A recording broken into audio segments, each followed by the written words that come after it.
na makpak ang tanan, tanan nga congressman nga halatag kaayo nga gipang bayaran. Irti na jung lipaya kay napuno ang bulsa, naanay gastuhon pag-abot sa eleksyon. Apanwa nila damha,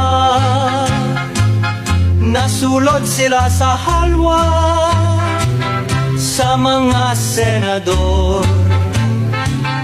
nga pirtimang mat-ana, nagsugod nagmahay ang mga congressman.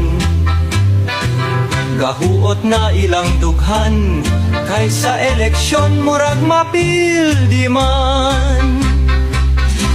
Ya la la la la la.